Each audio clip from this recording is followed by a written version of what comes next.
The sun was hot above the dusty colony field. Wind carried the dry scent of rust and old wires.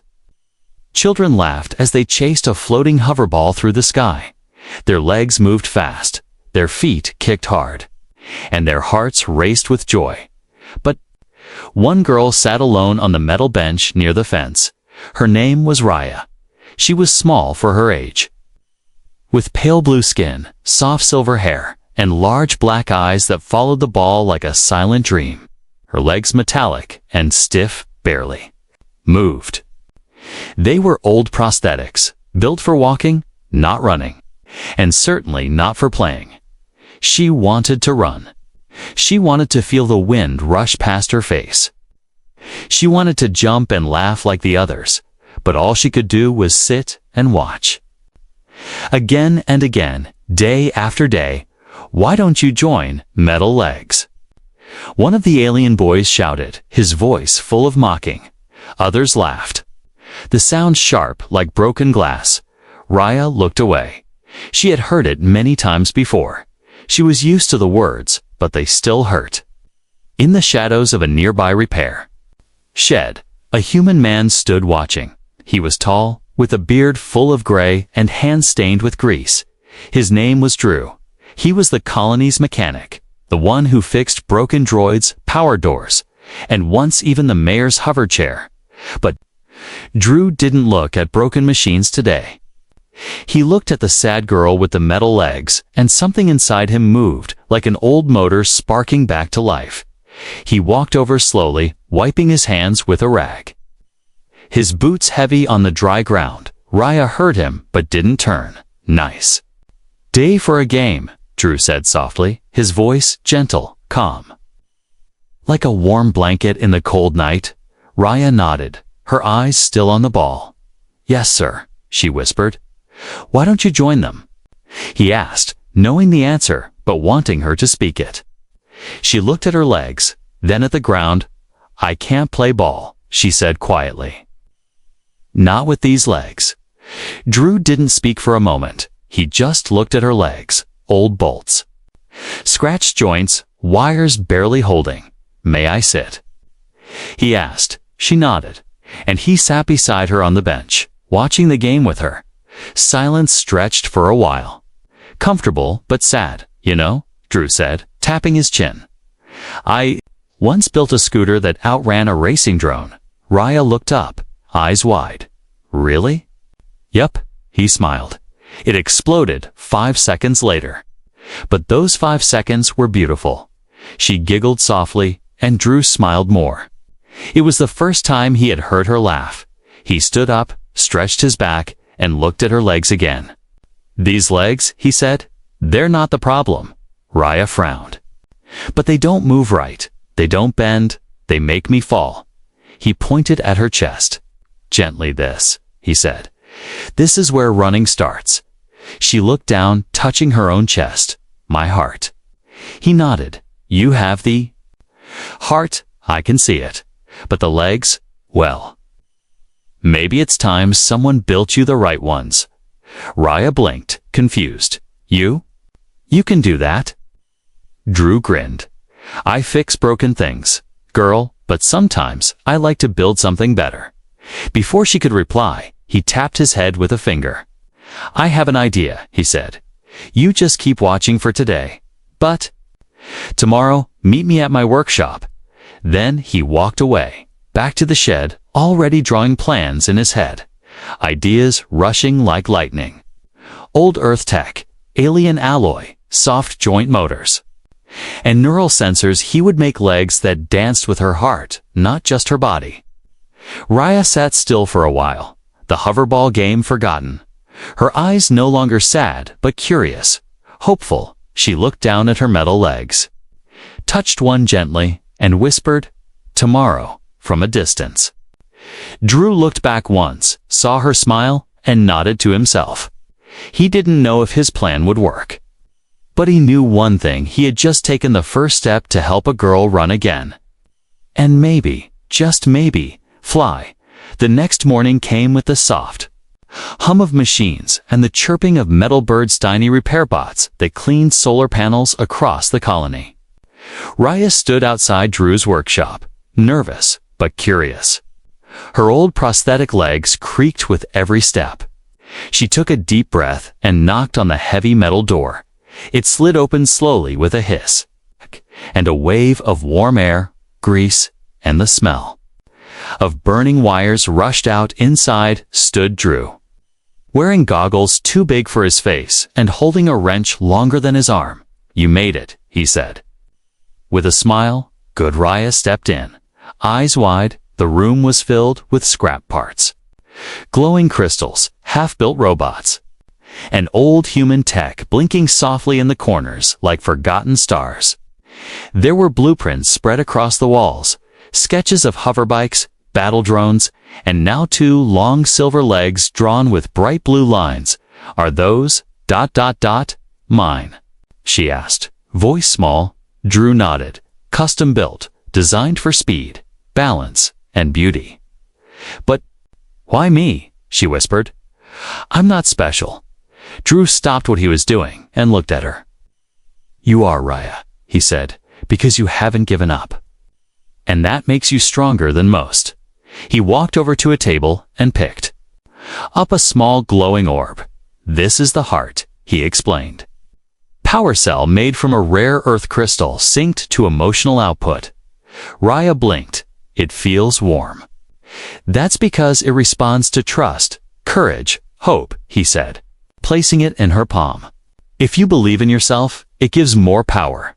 Raya smiled slowly, her hands trembling as she held the orb close. For the next few days, she came to the workshop every evening after school. While others played ball, she learned about her new legs. Drew showed her wires, pistons, sensors, and how each part worked together. She helped polish the chrome frame and chose a shade of deep violet for the outer cover. "I want them to shine," she said one day, "so no one looks down on me again." Drew grinned. That's the spirit. They worked late into the night, sometimes laughing, sometimes sitting in silence while the machines hummed around them. Raya's hands got covered in oil, and her clothes smelled like copper and fire. But she didn't mind. For the first time in her life, she felt useful. She felt like she mattered. One evening, Drew placed the completed legs on the test bench. They were beautiful, sleek, curved, like a dancer's limbs, with small boosters hidden behind the joints and flexible ankles that moved like real muscles. "They're ready," he said, voice proud and a little tired. Raya stared at them, eyes wide and wet. "Can I try them now?" Drew nodded. Of course. He gently removed her old prosthetics, the parts cold and rusted from years of wear. He then lifted the new ones and connected the sockets carefully. There was a soft click, followed by a small hum like a purr. Raya took her first step, and her body wobbled. "Whoa, easy," Drew said, steadying her. "They're faster than you think." She took another step, then another, and soon she was walking in circles, testing the balance. Her movements were smoother, lighter, almost like floating. Suddenly, her leg twitched, and she stumbled, falling on one knee. "I'm sorry," Drew said quickly. "I messed up." Drew shook his head. "No, you didn't.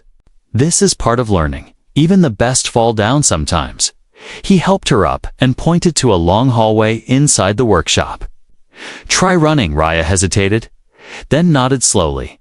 She took a few steps, then more, and then she ran. Her legs glided across the floor. Sparks trailed behind her heels, her eyes wide in disbelief, her arms swinging with joy.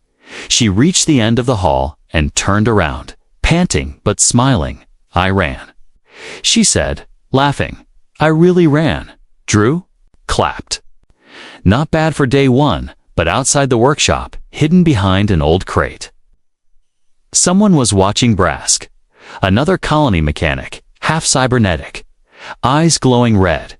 He frowned as he saw Raya run and whispered, "That human's wasting rare tech on a broken girl. Disgusting." He walked away into the shadows, planning something back inside. Raya sat on the bench, her new legs shining under the workshop lights.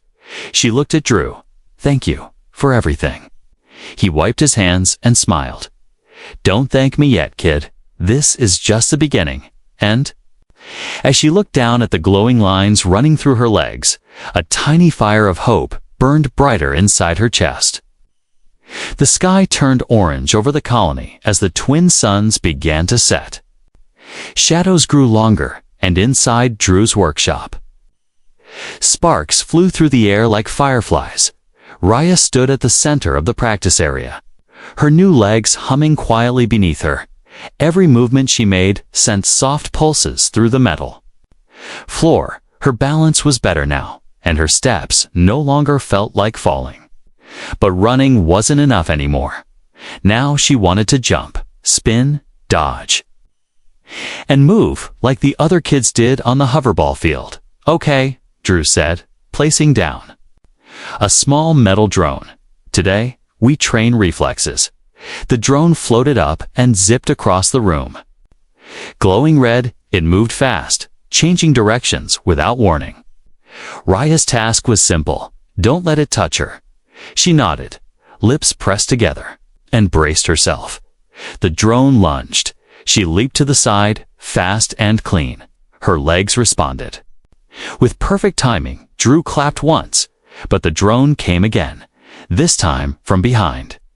Raya tried to spin, but one foot dragged, and she crashed into the workbench. Tools clattered to the floor. "Ow," she groaned, sitting up slowly, a bruise already forming on her elbow. Drew rushed over, kneeling beside her. "You okay?" She nodded, eyes watery. "I'm fine." He looked into her face, serious now. "You don't have to push so hard, Raya." She shook her head. "I do. If I don't learn fast, I'll never catch up." Drew sighed, standing up and offering a hand. "Then we take it step by step."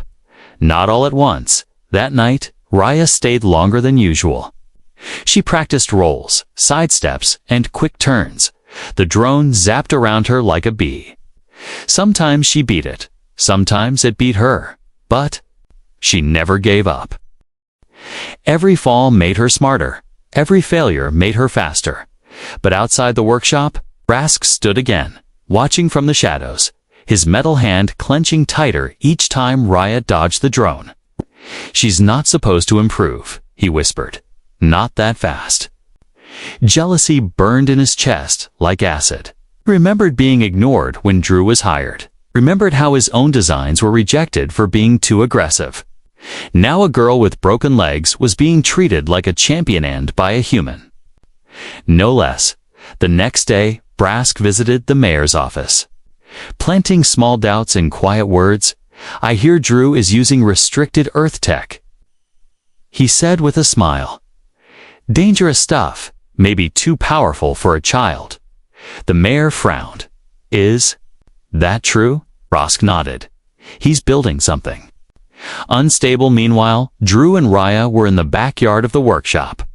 A small open lot with training markers. Drew had installed obstacles, pipes, crates, even a low wall. Raya ran through them like a wind dancer, jumping, dodging, spinning, her movements growing smoother each hour. Drew watched her, impressed but also cautious. "The power cells are sinking fast," he muttered, "maybe too fast." Later that night, while Raya helped organize wires, Drew brought out an old box. Inside, it was a gold-colored chip with faded Earth markings. "What's that?" Raya asked, touching it carefully. "This," Drew said, "is an emotion sync module. It lets the legs move with your feelings, not just your commands." Her eyes widened, like, "If I feel happy, I move better." Drew nodded. "Or if you feel fear, your body reacts quicker. It's risky though. Your emotions must be in control." Raya took a deep breath. "I want it." He hesitated, then carefully installed the chip into the core between her legs. As soon as it clicked into place, Raya's eyes lit up. Her limbs pulsed gently with energy. She stepped forward and gasped. "It's like they're floating." Drew watched closely, careful. Too much emotion can overload the system. She nodded, her face calm. But inside her chest, something powerful had awakened the next morning. Raya walked to the hoverball field alone. The other kids were already playing, their laughter filling the air. She stood quietly at the edge, her fingers curling. "Look who's back," one of the boys smirked. "Gonna break a leg again?" Raya didn't answer. She just stepped forward, each step smooth, silent, strong. She joined the game without a word. The ball came at her, fast and hard. Her body moved before her mind, legs twisting, jumping. Spinning, the ball bounced off her foot and shot into the goal. Silence. Even the bully stared with wide eyes. Drew stood far in the distance, arms crossed, watching. He didn't smile yet, because he knew the real challenge hadn't begun. Raya turned back toward the field, her heart pounding not from fear, but from joy. For the first time ever, she wasn't just playing, she was winning. The hoverball tournament was just a local event, held once a month, nothing grand. Just children from the colony gathering on the dusty field. But today, something felt different. There was a strange energy in the air. Like the whole colony was holding its breath. Even the mayor had shown up, sitting under a shaded tent with a glass of cold fizz-root juice. The reason was simple. Everyone had heard the rumor. "The girl with metal legs is playing today," they whispered. "And her legs glow." Some laughed, others waited. And a few were curious, but none expected. What was coming? Raya stood near the sideline, adjusting her boots. Her new legs gleamed under the sunlight, silver and violet, pulsing gently with energy from the emotion-synced chip. Her heart was calm, her hands steady. Drew stood beside her, placing a hand on her shoulder. "Remember," he said softly, "don't let them rush you. Move with your feelings, not against them." She nodded. "I'm ready." The game started. Hoverball buzzing as it lifted into the sky. The players ran fast, kicking and jumping, trying to keep up with the moving ball. At first, Raya held back, watching, feeling the rhythm of the match, letting her new legs adapt. Then the ball came her way. Fast and spinning, Raya's body turned on its own. She leaped into the air, twisted mid-flight, and kicked the ball soared like a missile. Bending around the defense and slamming into the net, the crowd went silent, even the bully from before. Luno blinked in shock. Did she just curve it mid-air? Raya landed lightly, her legs absorbing the shock with perfect grace. She looked up and smiled, her heart racing but full of joy. The next play began, and now the others watched her carefully. She moved like water, fast but smooth, every dodge and twist perfectly timed. Her legs responding not just to thoughts, but to feelings. When she was confident, she flew across the field. When she was nervous, her steps grew cautious. But every time she fell slightly behind, Drew's voice echoed in her mind. "Move with your heart." She let go of fear, and her legs responded like lightning. By the third goal, the crowd couldn't stay quiet anymore. Cheers erupted. Parents clapped. And even the mayor leaned forward with interest. But among the claps and smiles, someone else was watching Brask, arms crossed, eyes narrow, standing beside two men in dark uniforms. "That's the tech I warned you about," Kay said coldly. "Earth-made, illegal on this planet." One of the officials frowned. "She's just a child," Brask smirked. "That tech could be dangerous in the wrong hands. I want it shut down." Back on the field, Raya faced Luno directly. He was faster now, frustrated, trying to block her at every move. "Nice trick legs," he growled. "Let's see how they handle real pressure." He lunged at her, trying to steal the ball. Raya spun sideways, slipped under his arm, kicked the ball between his feet, and shot it toward the goal again, the fourth goal. Luno fell to the ground in shock, breathing hard. "How?" The crowd exploded in cheers. Drew finally allowed himself a smile. But the joy was short-lived. A loud whistle cut through the air. The game paused. and 3 officials walked onto the field. They marched straight toward Drew and Raya. The crowd grew quiet again, sir, one of them said. We have been told you installed restricted military-grade tech in a civilian miner. Drew raised an eyebrow. I installed nothing illegal. Brask stepped forward, checked the legs. There's a power cell from Earth and a military AI chip, both dangerous. The official turned to Raya. We'll need to examine your prosthetics. Raya stepped back, fear creeping into her chest. Why? I didn't do anything wrong. Drew stepped in front of her, calm but firm. These legs saved her spirit, not just her balance. They are safe. They are hers. The mayor stood up slowly, watching the scene, let her finish the game.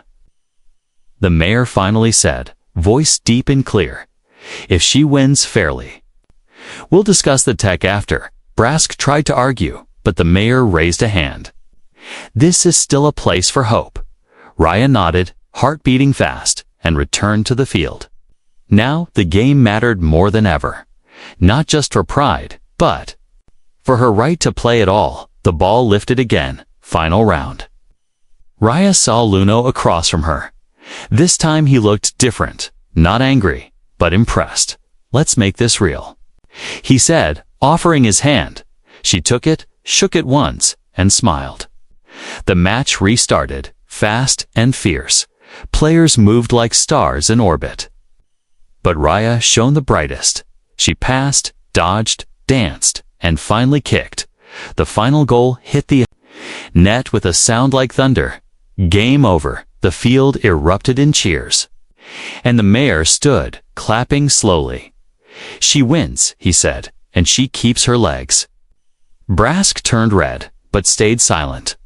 Raya stood in the center of the field, surrounded by teammates, strangers, and friends, all cheering her name. She looked at Drew, who gave her a small thumbs up. Today wasn't just her first kick.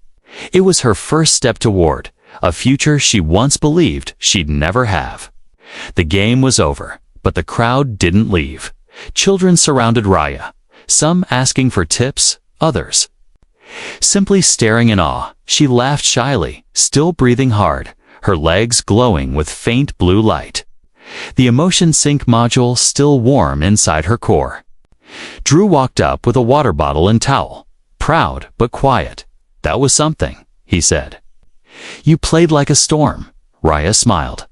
I felt like I was flying, but not far away. Under a shaded dome near the mayor's tent, a tall alien figure watched them both. His cloak shimmered with golden threads, and his smile was too perfect to trust. His name was Varkle, recruiter for the Galactic Youth League, an elite academy for talented young athletes, especially those with cybernetic implants. He approached slowly, his assistants following behind, carrying gift boxes and holly tablets. Miss Rhea, he said smoothly, your performance today was breathtaking. She turned, confused at first, then stood straight. Thank you, sir. Drew narrowed his eyes, his instincts buzzing with unease. Varkle smiled and gestured toward a nearby hover limo. Would you like to discuss your future? Over some refreshments, perhaps. Raya looked at Drew, unsure. It's okay, Drew said quietly. I'll be close by. They sat inside the hover limo. Soft cushions, cold drinks, sweet fruits from Offworld. Everything designed to impress. Varko tapped his wrist pad and a projection filled the air. A giant stadium with thousands cheering. A spotlight on a younger alien girl scoring the winning goal. She was like you, he said. But less talented. Raya blushed. I'm not that good. But you will be, Varkle continued. With our training, the best tech, and a team that plays across the stars, you could become a galaxy-class striker. Raya's eyes lit up. Her hands trembled slightly. The dream was too beautiful, too big. You'll live on the moon of Veltra, he added, train 6 hours a day. Compete on weekends and be paid well enough to help your family or your mechanic friend. The sky above the colony turned a strange shade of gray, Clouds thick with heat and dust rolled across the sky like smoke. But inside the hoverball field, Raya stood ready, her feet firm, her heart steady. It was the biggest match of the season. Not official, but serious enough that families gathered early and vendors sold glow snacks from carts. Raya stretched quietly at the corner of the field. Her legs shimmered with soft blue light, her eyes calm. But Drew noticed something strange. "You okay?" he asked, checking the systems with his scanner. She nodded. "Yeah, just a bit warm today." Drew frowned. His scanner blinked. Once one of the microchips in her right leg was slightly off balance. Nothing major, but odd. He bent down and tightened. A bolt. "Better now, but tell me if anything feels wrong." She smiled. "I will." What neither of them knew was that deep inside the legs, hidden in the wires, a foreign program had begun to pulse.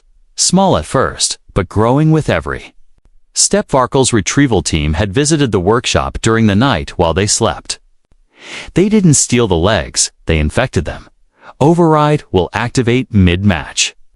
His assistant had reported, "She won't even know what hit her." Back at the field, Raya's name was called.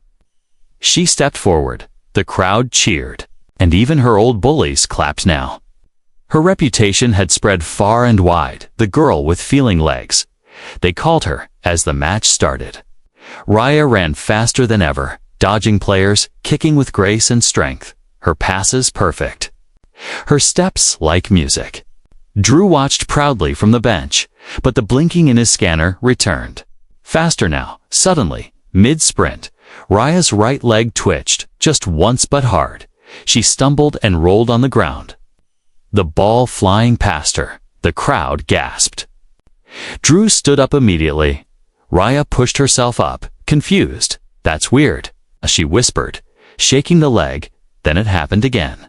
And again both legs started locking and unlocking rapidly. Her balance fell apart. Her body trembled with each step. On the sidelines, Varkel stood with folded arms, wearing a hooded cloak, watching closely. "Execute full override," he whispered. Into his cum, inside Raya's legs. The blue light turned red. The emotion sync module flickered, and the legs stopped moving completely. She collapsed, face first onto the field. Gasps filled the stadium. Players rushed over, and Drew sprinted to her side, his hands already moving over her knees. I can't." "Move," she said, eyes wide with fear. "Drew, they're not listening." Drew checked the power core stable, then the processors stable. But the command systems were frozen. He connected his wristpad directly to her legs, his fingers flying. "Across the keys, it's an override. Someone hijacked your system." Raya looked around, panic rising. "But why?" Drew clenched his teeth. "Because you said no." His screen blinked. Foreign command detected. Varco_CTRL_ACTIV. Drew's jaw tightened. He did this. "But what can we do now?" she asked, eyes full of fear. "Everyone's watching." Drew took a deep breath. Time to activate the failsafe. He reached into his jacket and pulled out a small metal key. Not digital, not wireless, ancient. Earth style, made for one purpose. "I built this just in case," he whispered, inserting it into the side panel of her right leg. As he turned the key, the red lights vanished. And deep inside the core, something old and powerful woke up. A hidden AI designed for defense, synced only to one user, Raya. The blue light returned, but this time brighter, stronger, glowing across her entire legs like a living storm. Her body relaxed. Her fingers stopped trembling, and she slowly stood up. The crowd gasped again, this time in. The players stepped back as Raya's legs powered forward with a sound like thunder. She looked around, focused, balanced, unstoppable. Drew smiled softly. "Go show them what heart looks like." She nodded once and rejoined the match. From the sidelines, Varkel stepped back, surprised. "How?" "That's not possible on the field." Raya moved like lightning. Her emotions perfectly in sync made her faster. Joy made her sharper. Hope made her unstoppable. She scored one goal, then another, then another. The game ended with her. Team winning by a landslide, but the real victory was silent deep inside. She had proven something to herself, not just that she could run, but that no one could ever take her power away again after the match. As the sun dipped low and shadows stretched across the ground, Raya stood in the center of the field, her legs still glowing. She looked at Drew, walked toward him, and whispered, "Thank you for believing in me." He smiled, brushing dust off her shoulder. "No, kid, you believed in yourself. I just handed you the tools." Behind them, Vark vanished into the shadows. Defeated but not gone, and in the sky above, a new star seemed to shine just a little brighter that night. The stars above the colony looked brighter than ever, and the night air felt cool and quiet, but inside the community center, the room was alive with voices. Families gathered, children pointed at holoscreens. News clips replayed Raya's final goal again and again. Her glowing legs shining like light from another world. She stood near the corner, overwhelmed but smiling, a simple dress covering the powerful machines beneath her knees. People lined up to meet her, to thank her, to ask how she did it. But Raya always gave the same answer. She would smile, then point across the room. To him, she'd say, "He believed in me first."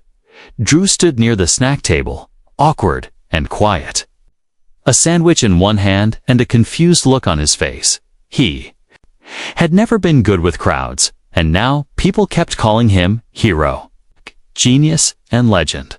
All words he didn't quite believe in. But when Raya looked his way and smiled, he felt something deep inside peace. The mayor stepped onto the stage, holding a shining medal made of local stone and old earth metal.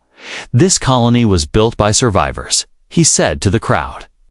"But it was saved by dreamers," he called Raya to the stage, and the room went silent as she walked up, her steps smooth and strong, her legs humming softly with power. "Raya," the mayor said, "you remind us that no disability can stop courage, and no fear can stop the heart." The crowd cheered as she bowed slightly, and he placed the medal around her neck. Then the mayor turned to Drew, and to the one who built not just legs, but gave back a life. Drew shook his head. "I just fixed broken things." "No," the mayor replied.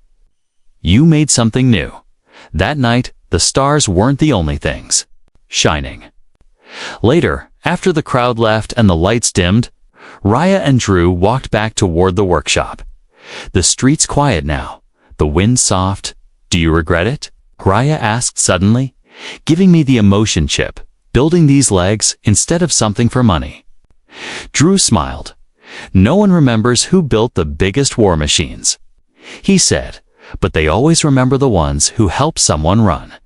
She was quiet for a moment, then asked, "So, what happens next?" Drew looked up at the stars, then at her. "That depends. You still want to play hoverball?" She laughed, of course. "Then we train," he said. "We upgrade. We dream bigger." But as they walked, a soft chime came from Drew's wristpad. He tapped it, and a message appeared. "You are invited to join the Terran Robotics Fellowship. Earth Orbit Station. Full access, full funding." Raya leaned over and read it, her eyes wide. "You have to go." Drew raised an eyebrow. "You trying to get rid of me?" "No," she said. "But you deserve to be known, to build more for others like me." Drew looked down the road, back at the old workshop, then at the sky again. "I'll go," he said slowly, "but only if you come too." Raya's mouth fell open. "Me? You'll be my assistant," he said. "And maybe teach those big-headed scientists how to fly with feeling." She grinned. Deal. Months later, the name Raya of the Skylegs spread across systems, a symbol of hope and heart, not just for the disabled but for everyone who had been told they weren't enough. And Drew, once a quiet mechanic, became the mind behind the feeling tech. Emotional AI that helped thousands move again, not with numbers, but with courage, together. They built more than machines. They built stories, friendships, and futures. And in every speech, every interview, Raya never forgot. It started with, "A broken girl," she'd say. And one man who didn't see broken, he saw possibility.